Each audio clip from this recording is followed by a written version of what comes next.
Welcome to Women with Books. I'm your host, author Lindsay Emory. Hi guys!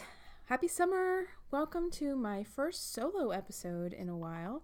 I just wanted to do this quickie episode. First I wanted to talk about a few things in the intro, and then we'll get into some book discussion here in a second. But I felt like I needed to kind of do some office administration type thing. So I'm wrapping up what I call season 2 of this podcast, and hasn't it been awesome? I was just telling someone the other day that every episode I do is my favorite. Honestly, I get off the phone, quote unquote, with whoever I'm interviewing, and I literally always say, that person's my new best friend. That was a great conversation. That's my new favorite. So yeah, I mean, I love that I can still have the enthusiasm for every single thing that I bring to you, and that's kind of one of my personal goals, is to keep having fun with all of this. I've got a few more episodes to come out this month. Hopefully I will get them in the production queue, and then I'll be taking a short break. It's summertime. I've got deadlines, and traveling. I'll be at RWA Nationals in Denver next month in July. I can't believe it's already here. But in the background, as always, I'm constantly planning, constantly talking to people, constantly contacting them about Women with Books. So, I'm planning that in the background. So this means, as I prepare for season 3, this means this is your chance. Let me know. Who do you want to talk to? Who do you want to hear from? Who do you want me to talk to? What kinds of books do you want me to talk about? Seriously, reach out at womenwithbooks.com or Facebook, my email. It's all out there. And let me know, what would you like to see from the podcast coming out? Because I've got ideas. I've already probably got over 12 potential guests and books and directions and things I want to try, but I want to know from you, because that is, who I'm here for. But thank you for supporting the podcast. It's really, as I keep saying, it's really grown far beyond my wildest dreams, and I'm not gonna lie, it probably takes more time than I thought it would.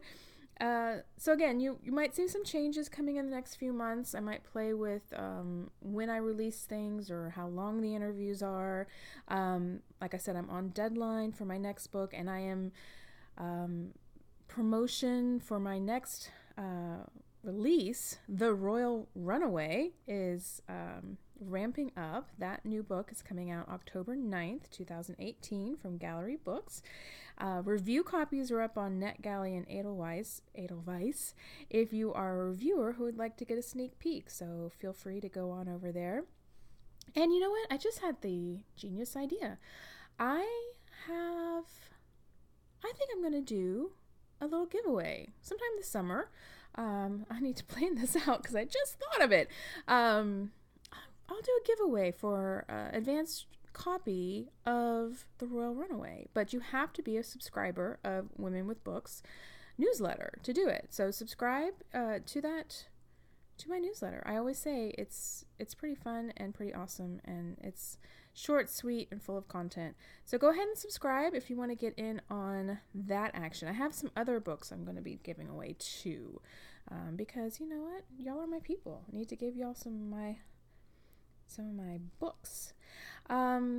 But again, thank you for your support, your moral support, your listening. I see the numbers of the listeners rising all the time. And if you'd like to support the podcast in other ways, the number one best way is for you to leave me a review. I can't emphasize that enough. As I've said before, it really does make a difference. I'm still a little scarred by that time that a New York Times bestselling author turned me down because she said I didn't have enough reviews. Oh, see, it hurts. It hurts, y'all. Go and leave me a review on Apple Podcasts or wherever you listen, and show that author, who is, I'm sure, a lovely person, but show her that we are beloved here. we have a community, and that people want to keep coming back to it. The number 2 best way to support this show is to buy me a coffee. Ko-fi.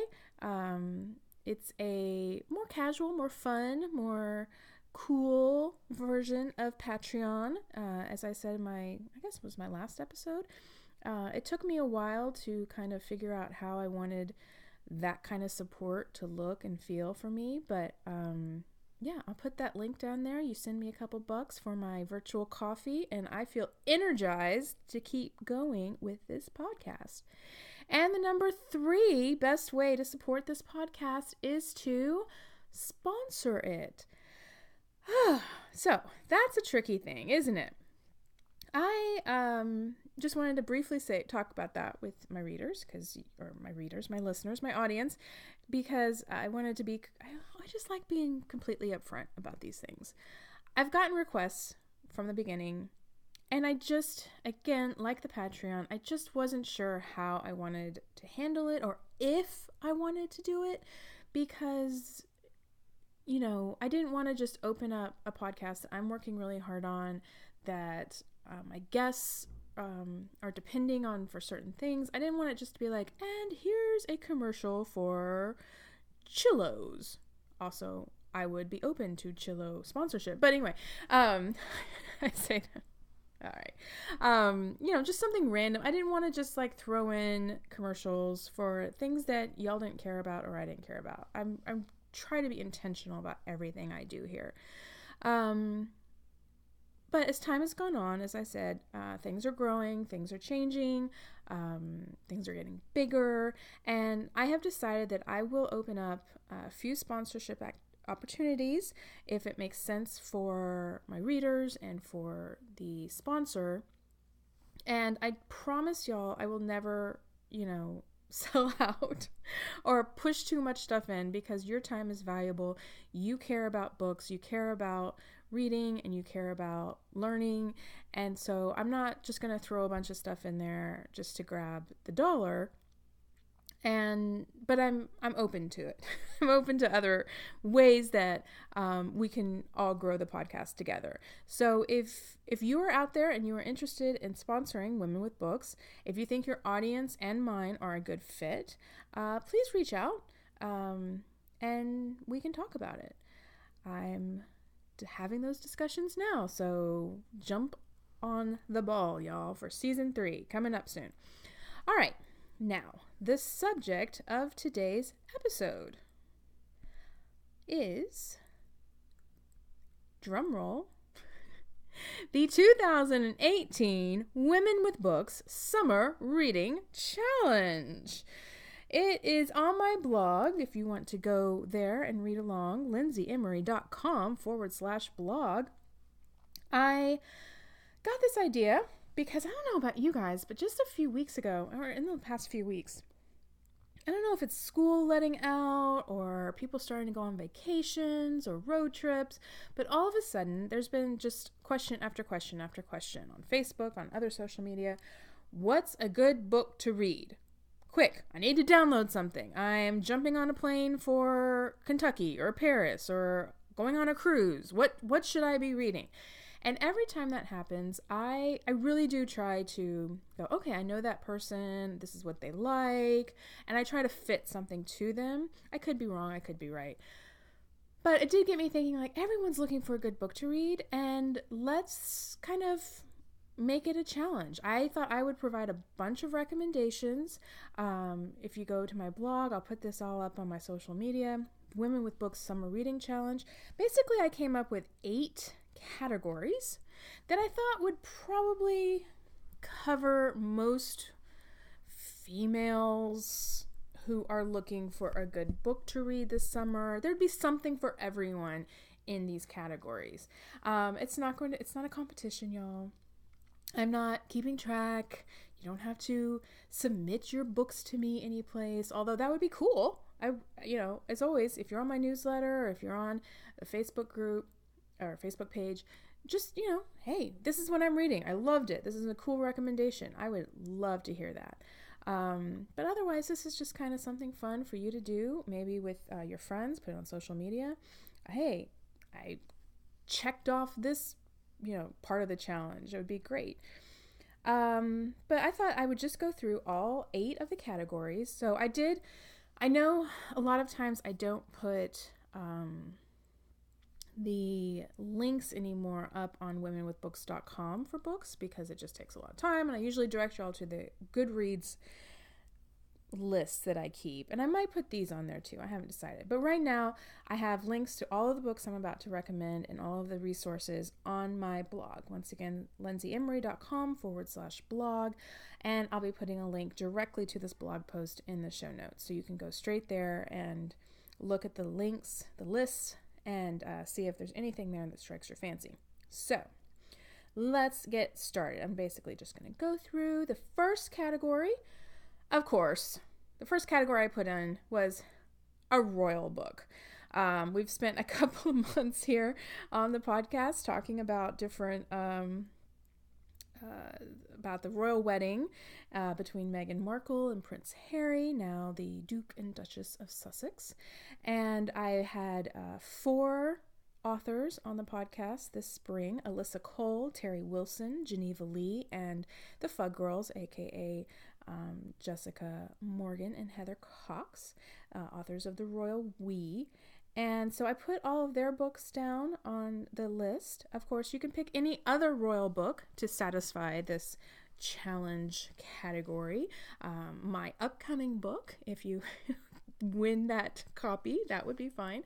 And there's so many others. And you know what? Put a nonfiction book in there. There's some great nonfiction books about, Queen Victoria or Eleanor of Aquitaine. I don't know. Just thinking outside the box, y'all. It doesn't always have to be fiction or always have to be romance around here. We are omnivores. The next category that I put is a book with a cover that has a beach picture on it. Because in my lightning round in Women with Books, I always ask people if they prefer a book with abs on the cover or a beach scene. So I thought, you know what? Summertime, let's pick a book with a beach scene on it. And actually, it kind of got harder than I thought it would, because a lot of things you think are beach scene books are actually like beach houses or beach chairs. But that counts too, if you wanted to count. So I put Christy Woodson Harvey, a former guest, her Peachtree Bluff series, both have beaches on them. All the Breaking Waves by Carrie Lonsdale, another former guest. I think almost all of her books have a woman on the beach on them. I might be wrong about that. And then I put Island of Sweet Pies and Soldiers by Sarah Ackerman on there. That's got the most gorgeous cover. It looks like a vintage tropical vacation poster or postcard. The kind that have been like painted. They took a picture in black and white and they painted something on it. Oh, it's so gorgeous. And that book, you guys, I haven't talked about it on the podcast, but I've recommended it all over the place. It's Island of Sweet Pies and Soldiers. It's a World War II historical women's fiction that has it's set in Hawaii, so it's a little bit different from all the other World War II women's fiction books out there. But it's fascinating, and it's just up my alley. It has a little bit of mystery, a little bit of romance, a little bit of family and friendship, history about World War II in Hawaii and the Japanese internments and the Pacific War. And I've been praising this book all over the place. So, hey, Sarah Ackerman, if you're out there, come on the podcast sometime. I might be sending you an email, actually, now that I think about it. All right. So in the next category I have is, I kind of briefly talked about this, new to you genre. Pick a genre you don't normally read before. Branch out this summer. It's the perfect time. Go to the library. Pick something you don't have to buy, because you don't know if you're gonna like it or not. You might like it, you might love it, you might hate it, but at least you tried, right? I know this podcast has mainly focused on romance and women's fiction, but I have always meant it to touch readers of every genre, as long as the books are for, by, or about women. So I'm going to give some recommendations here. Try a mystery. Try Deanna Raybourne's Victorian ones. Veronica Speedwell or the Lady Julia Gray mystery series are both excellent. I also really love and recommend all the time Gigi Pandian's Treasure Hunt mysteries. They're super fun, super quick. They're kind of like if Indiana Jones was a young-ish woman from the Bay Area. I'm totally not doing that justice. I've got, like I said, I got a link on the blog. Go check them out. They're just really fun. Great vacation reads. Fantasy. It's something I've been dipping my toe more and more into. So I have 2 recommendations there. The new series, or any books by Jeffe Kennedy, but she has a new series coming out starting this June, I think. Or Elle Penelope's series, which I think might lean more towards young adult. I read it. I didn't think it was, but I think it might be marketed that way. I don't know. I'm not an expert in these things. But yeah, one of those. We briefly touched on it too. Historical women's fiction. One of my best picks from last year that I absolutely loved, I still fixate on it now, is The Alice Network by Kate Quinn. You could also try another genre like paranormal romance or urban fantasy. Both of those I have been longtime favorites of mine. I just always have to have a paranormal or urban fantasy book in my rotation. Just, it's great escapism. I love the Shadow Chaser series by Ceresia Glass, which is kind of, I don't even know how to describe it. I was gonna say it's not vampires. It's just this whole whole new world. You just have to try it. Or anything by my all-time favorite author, Ilona Andrews. So she's got, or they have, kind of a vampire series, Kate Daniels, it's coming to close. They've got a new series. It's kind of a spin-off on that. The Hidden Legacy series, which is pretty much the it's the pinnacle. It's everything. I love it. I've reread it. And if you go look at those reviews, it's like thousands of people giving it a 5-star review, and for good reason. I don't normally gush that much over books, but I will do it for that series. My next category would be book. Pick a book from a former Women with Books guest. Again, I've been already recommending those all over the place. It's all in the blog post. But if, the ones I just pulled out really at random, I'm not trying to play favorites here. Go back, look at womenwithbooks.com and just kind of scroll through all those authors and pick something from one of them. My next category would be a diverse/inclusive read. We use both of those terms. They mean different things, but basically try and find a book by a author who is an author of color, or a disabled author, or LGBT author, something that, might be overlooked by the mainstream publishing, because those books don't always get the recognition they deserve. It's really important to me as a reader, an author, and a podcast host to promote and recommend books by all type of authors. We need more diverse thought in this country. And as you might have already noticed, I don't know, many of the recommendations I'm making on this episode include authors of color. But if you still are like, I want to look at more, I want to find more, I've given 2 links on my blog post of places you can start to go look for those. My next category is debut author. Now, this can be kind of hard because the normal reader is not always caught up in who is a debut author. It can be really hard these days because they don't have like a shiny red D on their forehead. They are professionals and they look professional and they have a great cover. And so you can't really tell, who's the newbie in this space. I've been blessed enough that we have featured 4 debut authors on Women with Books. So if you want to start there, I've given the links to Alexa Daria's debut, Take the Lead, Kate Claiborne's debut, Beginner's Luck, Jasmine Guillory's debut, The Wedding Date, and Madame de Boudoir's debut, King of the Sea. But if you know other debut authors, go ahead, go find them. Maybe even just do a Google. Debut authors 2018. I'm sure someone out there has made a fantastic list, and discover and support them. It's really, really hard. I say it from someone who's been there and not too long ago. Debuts are just hard. They're nerve-wracking. You're out there in the world for the first time, and no one knows who you are, and your book can be just as amazing as, Elisa Claypass or Nora Roberts. But until people start finding you, you can't, it's just hard. So go support a debut author this summer. All right, the next category I wanted to put on the challenge was a book that inspired a movie or TV show.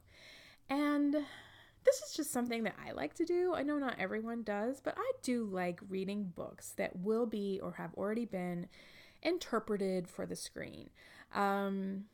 It's, I don't feel bad if I can say later, oh, I like the movie better. I like the book better. I think it's an interesting exercise to go do that and to see the choices they made, why you leave stuff out, why you put stuff in. The Hunger Games I thought was a really interesting adaptation for different reasons. I thought Ready Player One was an interesting adaptation. So if that kind of appeals to you, or, you just want to be in the know and be that person at the water cooler who has, oh yes, I've already read that book. If you just want to be that person, just pick one of those for your summer reading challenge. I gave 3 recommendations. Big Little Lies by Leanne Moriarty, Crazy Rich Asians by Kevin Kwan, which is coming out in a movie, I think this August of 2018. So, I cannot wait for the trailers. Look so over the top and fun. Or as I already mentioned, Ready Player One by Ernest Cline. That was a really fun one. And it's got a lot of, I think, women I know who were dipping their toes into kind of sci-fi with that book.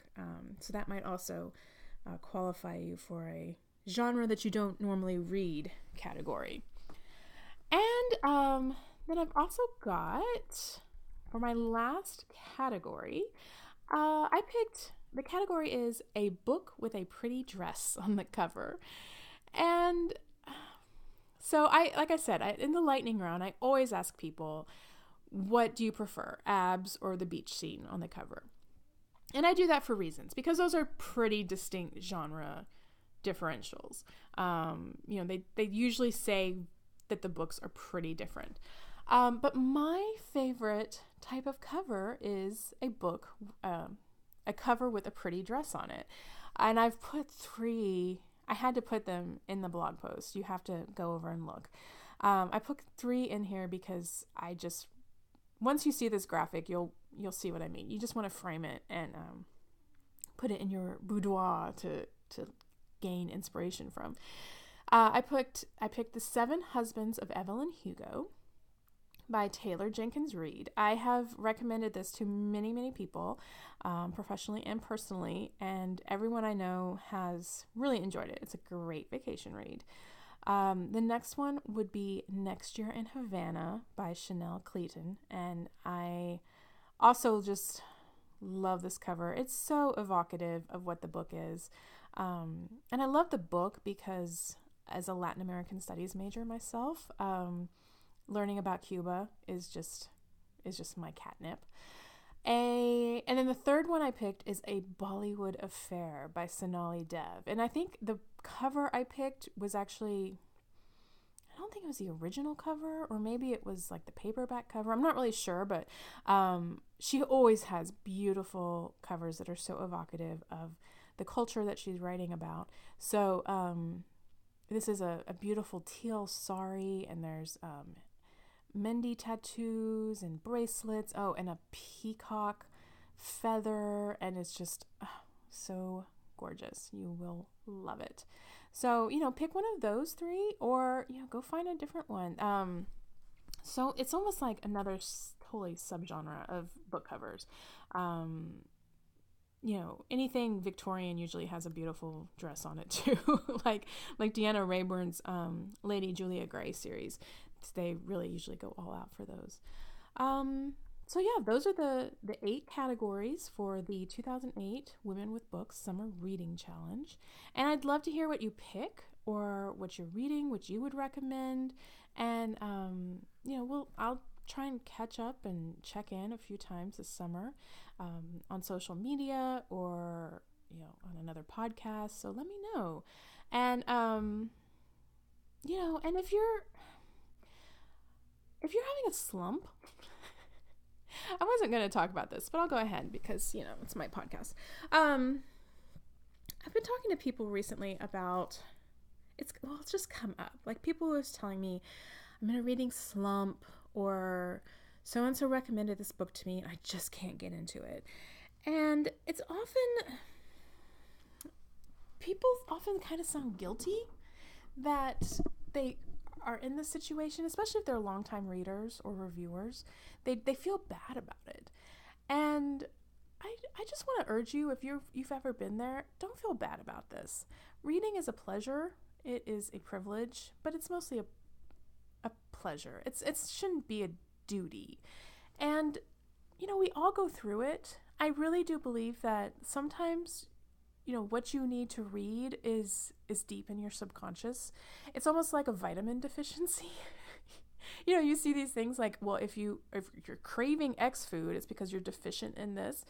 And yeah, maybe books are like that too. Maybe you are craving something, a slow burn, something really that takes you to another world, or maybe you're craving something that has a big plot, heavy, high stakes, maybe you're craving nonfiction, and you don't know that until you go through a couple books and just can't get into them, and that's fine. Put them away.